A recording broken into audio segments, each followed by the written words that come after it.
Hello and welcome to the PhD Life Raft podcast. I'm Emma Brzezinski and today I am talking to the awesome LaNysha Adams. We are talking about LaNysha's reflections on her own journey and particularly on a difficult PhD defence process, and then her development and her ideas about empowerment and her notion of what she calls me power. Strong stuff. And if you wanted to hear more from LaNysha, she is one of the speakers at the PhD Life Raft Symposium, which is happening from the 7th to the 11th of November 2022. I see it really as an extension of the podcast. I love the podcast, but the one thing that makes me sad is that I get to talk and ask lots of questions of these amazing people, but the listeners don't. And so in the symposium, it's an opportunity to be there live in the sessions and to have your questions answered. And we've got so many awesome people. It's all free and you can sign up. There will be a link in the show notes for you to sign up and join us. It'd be so gorgeous to see you there. But meanwhile, I really hope that you enjoy this episode.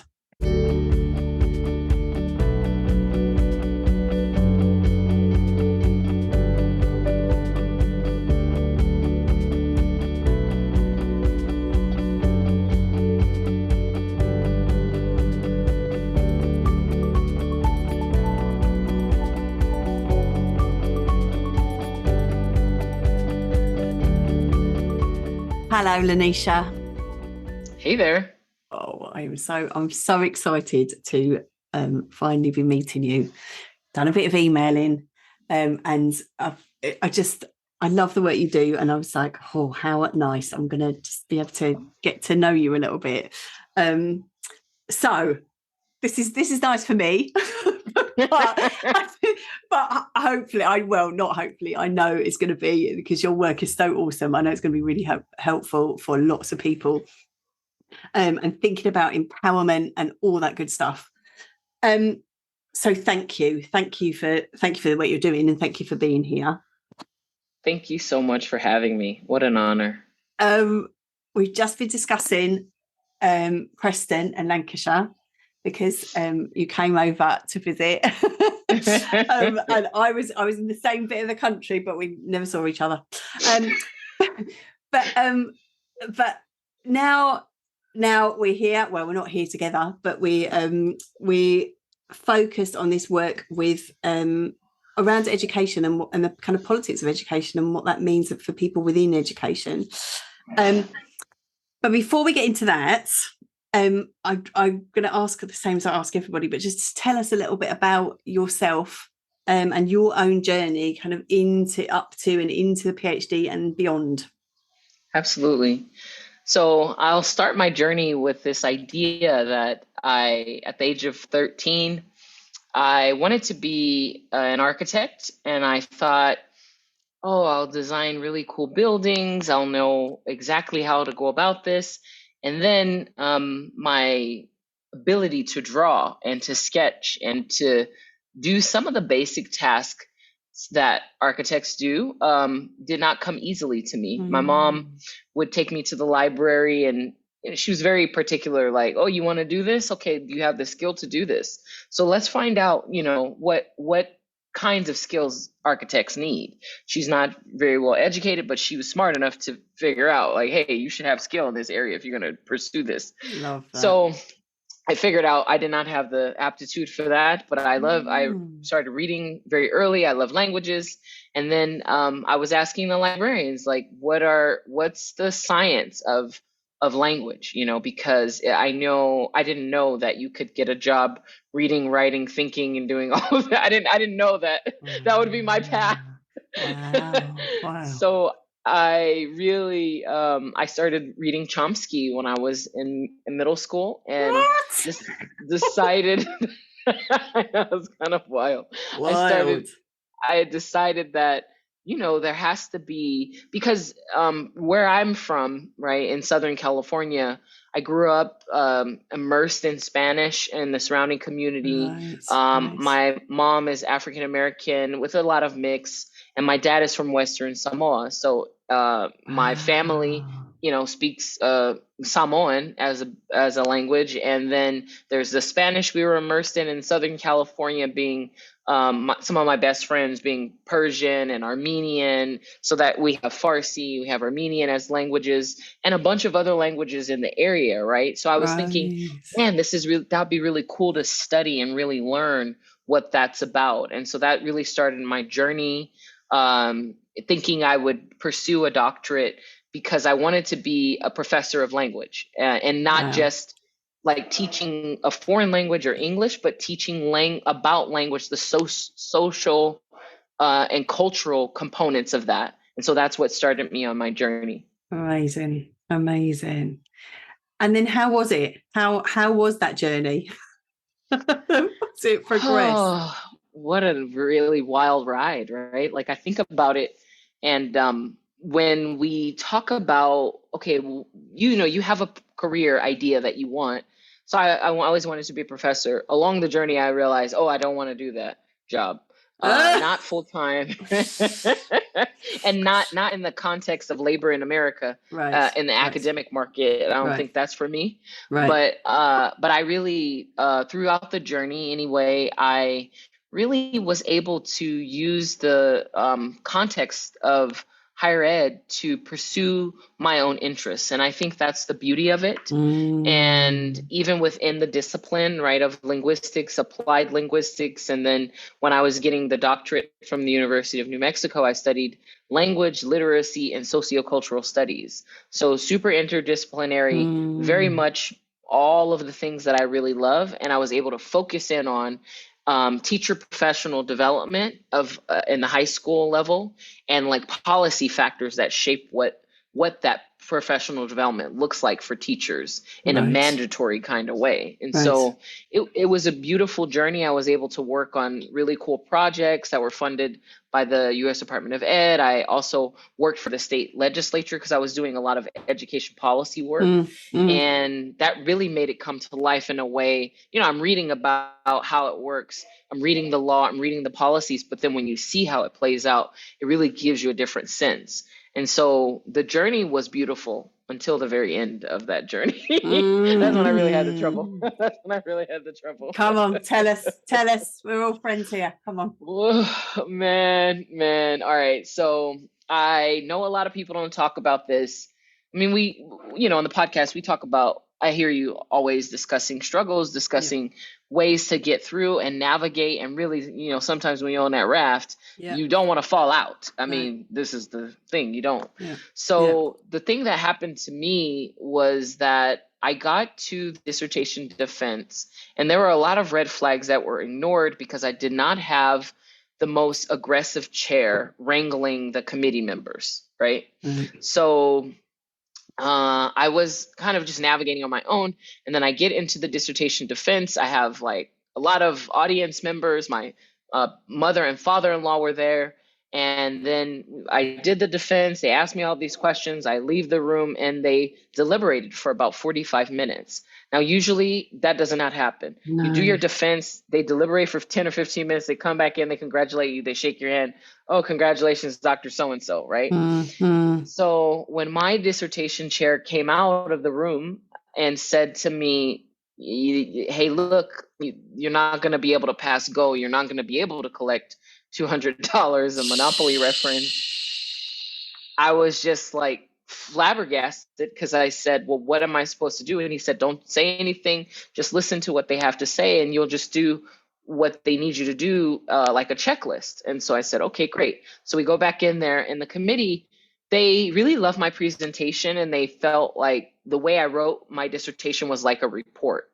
And they wanted me to rewrite it, but they didn't tell me that. They told me they just wanted me to change some parts of it. Well, 5 months later, it really became a rewriting of an entire, 181 page dissertation, really kind of reconstructing it. And that was a very painful process at that time in my life. Oh, I am so sorry to hear that story.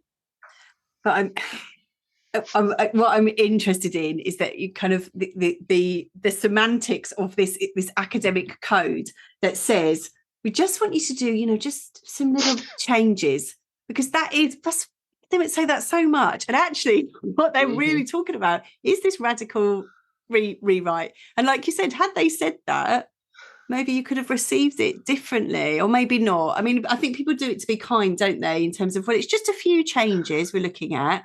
And then actually it's like, blimey, this is big. And to go away with that on your own, that's tough.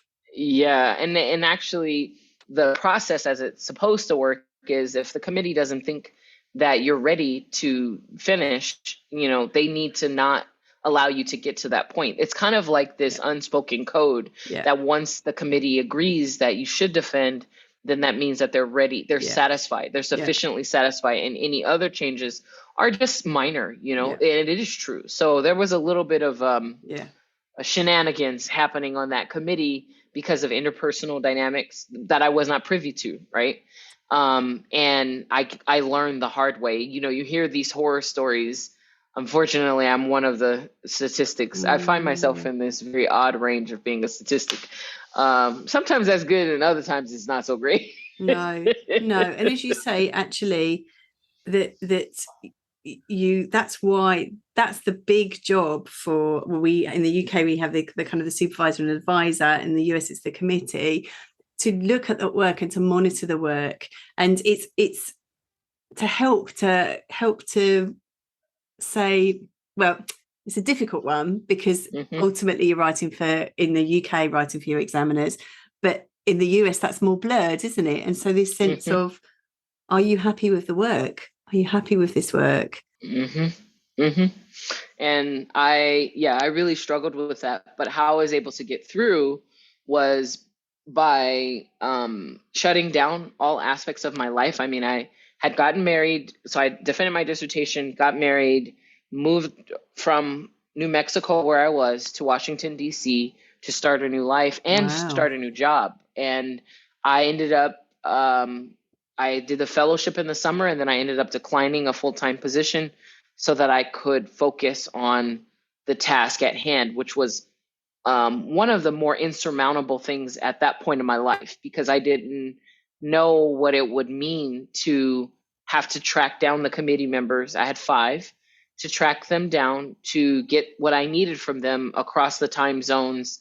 And I couldn't fly back and forth, so I had to do it remotely in 2014 when this was happening. And it was a very stressful time, but I was able to manage with the help of a really strong community of friends, and really a dissertation coach, and a community of writers. So that way I could have some kind of virtual space to tap into, to really help keep me moving the needle little by little as I was deteriorating emotionally during. Which makes absolute sense, because I think it's also it's the first thing to say, big shout out to those friends. These, when you need your people in those moments. And I think it's not surprising that it was a kind of an extra emotional kind of experience, is it? Because you're so tired by the time you get to that point as well. By the time you get to that submission point and that defense point, you've put in a lot of effort. And as you say, you've got a life ready to go into. But you did it.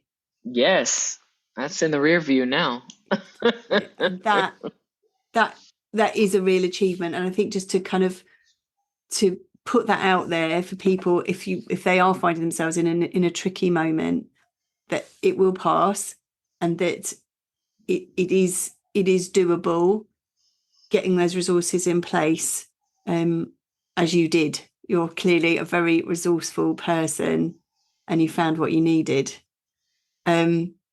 Which brings us on to, do you see what I did there? I'm so good. Indeed you are. No, I wish I was. Right. No, so because what we're talking about here now is this sense of empowering yourself. And you have this idea of me power, and I'd love you to talk to us more about that, this sense of having more power than you think you have. So I'm just going to talk to us, tell us Tell us about this. Yeah, absolutely. And I love how we start there because actually self-empowerment, I really think this notion, I pretty much took the word empower, which is a transitive verb, and I took the prefix of that, reversed it, inverted it to focus on the first part, which is me as a center of everything that we do. And some people I was having an argument with someone just last week about this idea of me, and how it can be perceived as self-absorption, where you're so focused on that part, and even the linguistically to do that to this word, to change the concept. And I said, I think that self-absorption, yes, is a philosophy of me first and only. Whereas if you're self first, it's always in relationship to others. It's always in relationship to others. And that is a very different kind of concept. We talk about self-love and self-care, and how I see a lot of this online, and how people have to advocate for their self, and like how, hey, it's okay that I take care of myself and it's not selfish, like as if it's bad that you actually are going to focus on yourself. Yes. I think we really do a disservice to kind of dichotomize that, but that's fine. I think one way we can address it is by thinking, look, when I'm focused on self first, I'm always thinking about the people that I'm relating to, who's part of my community, who do I have to take care of, I have children. When you're on the plane, you have to put your mask on first before you help take care of others. I mean, it's that kind of concept. It's that kind of metaphor, right? Yeah. So I think when I talk about empowerment and self-empowerment, it's always in relationship to, it's always in relationship with. And I feel very strongly that you cannot express me power without some sense of we or community, right? Nothing in this world that we do as humans is ever truly alone, at least not true accomplishments. No skyscrapers, no buildings. I talked about wanting to be in architecture. Yes. All of that requires a collective of some kind, community of some kind, working together, belongingness. And that's very important to the concept. I know it's very kumbaya-ish, but it's so important to the concept. It's so important. Before I go on into more details about it, but I wanted to start there. No, I love it. It's so key, right? Yeah, absolutely. And so maybe it does feel counterintuitive, but that, it's the energy thing as well, isn't it? If you haven't got anything to give, you just literally can't give anything to anybody else. So it is that. I totally get that. In this sense of that, absolutely not selfish. It is about bringing the best energy you can to the situation. That's absolutely right. So I think of this me power. Empower is me power, but then what is that? So I have like this formula where I think of it as knowledge of oneself, in relationship to oneself and to others, and the actions that we take in a principled manner. And there are about 5 that I break down, and that's what constitutes me power. So if we think about it as a framework, it's about practicing one's principles in these areas, embracing your barriers, focusing on your strengths, speaking for your life, choosing guides, and ritualizing reflection. And this is how I've kind of broken down what me power is and how that relates to what we do actively in our lives to feel empowered and to uplift others that we come into contact with. And I love that you say that it's a practice, because you probably will need to keep practicing it. It's not something that's culturally encouraged, really, is it? That you're not culturally encouraged to empower yourself for all sorts of reasons, right? It doesn't really serve. If we all get empowered, we all might be asking different questions and for different things. So I love this sense of the practice, and I love that you break it down so it's really clear. I particularly like the ritualizing reflection, and the way in which that can sort of feed into that feedback loop. But yeah, so maybe tell us a little bit more about those kind of those different ways of practicing. Absolutely. So when I think about embracing our barriers, it's like it is very counterintuitive. I think we spend a lot of time thinking about what's stopping us, but not actively just accepting. Like for example, when I failed my dissertation defense, because that's pretty much what it is. I hate talking about it like that. I even Mm, still cringe saying it out loud, mm, because mm, it's just not something that happens. I mean, it's at that point they should pack up everything and just stop, right? mm, mm, So that's a major barrier. Like I did not pass that examination. It's an oral examination, but they accepted the oral part, but then said you need to rewrite the whole dissertation. Well, yeah, at that point, you pack it up, you just throw it, you just go, okay, I'm done, throw in the towel. But really, what is underneath that is, hey, wait a second, what is it about this barrier that presents an opportunity that I would not have otherwise? And mm, it took me a good 3 months to come to that, to answer that question, because I had a lot of self-loathing and sadness mm, mm, and pain because I had never felt anything in my life. Not one thing. mm, mm. Isn't that crazy? Like No, if you're good at school, yeah. you're gonna do well there. And why would you fail? I mean, it's just kind of, you wouldn't be doing it if you fail in this context. No, It's not exactly. it's not entrepreneurship. Failure is prize there, but not in education, because if you fail, you fail. You didn't do good enough, Yeah. right? And I think that's so difficult in the PhD process about failure and not being able to feeling like you can't get something wrong. Mm-hmm. And also having not had the experience of that before, you kind of fly high all the way through. Mm-hmm. Um, so yeah. So I Mm-hmm. love this sense of kind of seeing the gift in the barrier. Yeah, it's seeing the gift in the bear. I love that phraseology because it is a gift in a way. It's your opportunity, right? Failure, first attempt, and learning this acronym. It's true, but there is a gift in that barrier. What is it? What is it for you? How do you move through that? How do you Mm, work with it? And then eventually you will conquer it. So that's, the first way of thinking about this principle and practice. The second one is focusing on your strengths. So one of the things that it's important is to know what those are. But when you have barriers, by the way, you should be looking for barriers everywhere, kind of, mm, because mm, it's almost like if you expect life to be too easy, that's not reality. mm, What is mm, this? It's like it's academia too, so there's always going to be some problems mm, waiting for mm, you on the other mm. around the other side, around the Yeah, bend. They're yeah. coming. If they haven't had them yet, they're coming for you. Yeah, yeah, yeah. So Well, I then, think also it's calling it out as well and recognizing them as barriers, not pathologizing yourself and going, I've got a problem with this. It's kind of like, well, so there's a barrier here, there's a problem here, there's something here, and it's an opportunity for me to whatever. that part.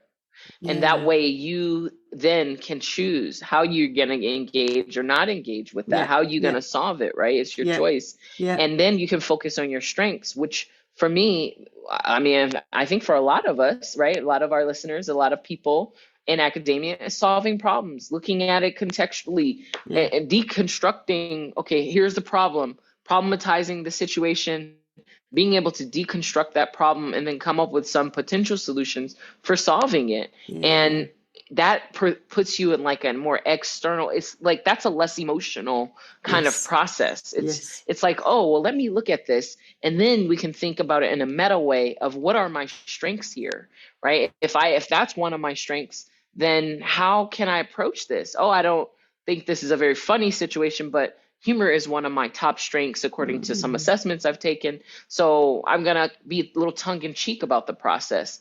Also, I'm an extrovert. I like people. I love food. So then maybe I add that in. And I had this really beautiful community of friends. I just moved to Washington, D.C. I didn't know very many people, and we're big foodies. And so we would get together, make dinner, and invite a bunch of people over. This is pre-COVID. And it was just beautiful to kind of have that fellowshipping. Nobody was in academia. I could kind of step outside of my universe, but that was a top strength in helping me get through that very difficult time, right? And so, focusing on your strengths is really, really key as you're navigating, and also as you're feeling more empowered, becoming more empowered over time. Because if we don't use our strengths, then what do we have? If not that, we all have at least one. Yes. And I know we talked, like you were saying about the things that, the Strengths Finder as something that you can do, that online quiz that you can do and find out if you feel like, oh, I haven't got any strengths. You absolutely have got strengths. I can tell you that. Well, like you just said, you definitely have got strengths, and you might just want one of these kind of little external thing that you can have it reflected back to you what your strength is, or just ask the people around you as well, I suppose, can't you? Absolutely. I mean, there's a beautiful exercise of asking at least 5 people who know you well, what do they think about your strengths are? And that would be nice to have it echo back, because when do we ever create space to talk like that to one another? Yes. And how gorgeous to be able to do that for someone else as well, isn't it? Like you say, to be able to, yes. Right. So we've got embracing barriers, focusing on strengths. Speaking for your life, really expressing yourself, and not only in words. And so as the linguist here, I feel like I'm so partial to language and all of its uses, but I think you can also speak by expressing yourself in a multiplicity of ways. So you can express yourself through dance, through song, through art, by even just being who you truly are in relationship to other people in a grounded, calm, chill way. That too is a form of expression. And I think if you can speak for your life, what you represent, what you're about, that's a really key part of showcasing who you are to the world, but also honoring it in yourself. And that's the key to empowerment. I mean, it's paramount. I love that. That's so strong, isn't it? Just being yourself is an expression. Oh man, it's a whole vibe. I love that. I love it. And then, so we've got speaking for your life, and then choosing your guides. And I say plural way because I think, we're navigating a lot. We're navigating life, and maybe our parents set us on a path. They bring us into the world. Maybe we don't have parents. And so we're just kind of navigating life. And there are people who are mentors, coaches, friends, support systems, structures, networks for you to tap into. And those things guide you somehow. But we should be intentional about the guides that we have. And I have this beautiful idea of thinking about, who are I think sometimes we don't think actively about it. We're just like, oh, that's my friend. Oh, that's this. But I think it's important to have some champions, some cheerleaders in your corner, and to know who those people are. So when you're not at your high point, you can go to them, and they serve a function or a role. I know we don't talk like that about people in our life, but it's true. And I have a few cheerleaders. They're my tried and true. Aline Jindian is probably my favorite one. Aline, come on, big shout out to Aline. Yeah, big shout out to Aline. Miss Jindian, my ninth grade English teacher and my good friend of 25 years now. Oh, Miss Jindian, how brilliant is that? No, I love that. I love her so much. And, champion, I think she'll always be a champion of me and for me, to me, and even when I'm not there. It's kind of amazing. So you need to know who those people are and really kind of go with them, but they guide you along your journey path. And there are many people who serve many functions. Not all are champions. Maybe there's a friend who's always pushing you, who's always challenging you. I have those too. And that's important, right? Because you don't always want the agreeable ones, Absolutely. Yes, that person. I think we do. We all need somebody who's going to just kind of go, well, come on then. Get on with it. Yes. I love that. I love that. So having champions and like you say, being intentional about who's guiding you, because people will show up to guide you, but you might not want that. You might not want that. You guidance. might not want that. I've had that too. You might not want it. So right, intentional. I love it. And then this is my favorite, ritualize your reflection. Oh, ritualize your reflection. Yes. It starts with the idea that thinking, I am more than enough. And so where am I? Right? I'm here. Where am I? I'm more than enough.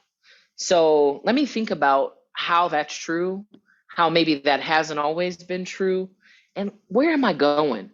And having regular intervals at which you do this kind of reflective practice, but really grounding it in this concept and notion of I am more than enough.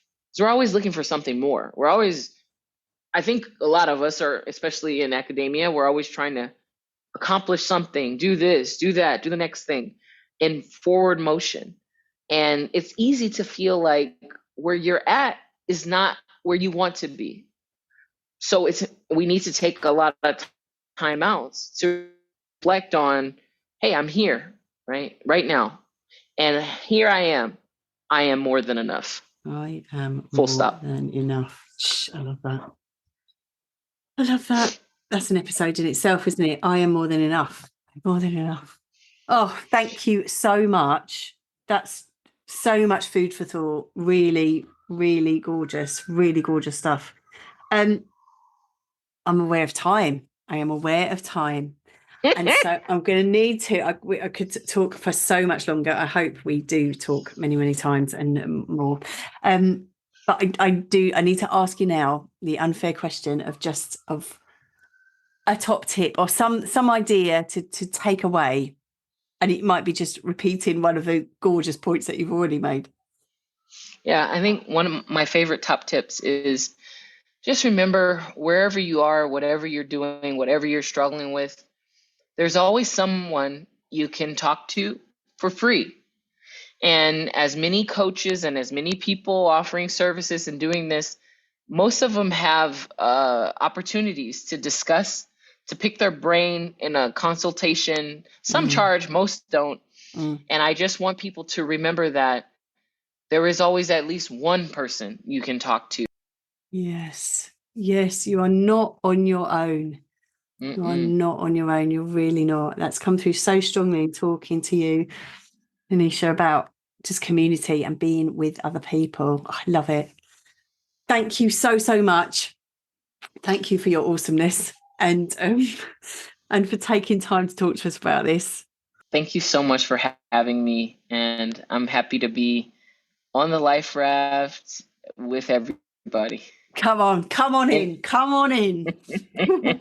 And thank you all for listening.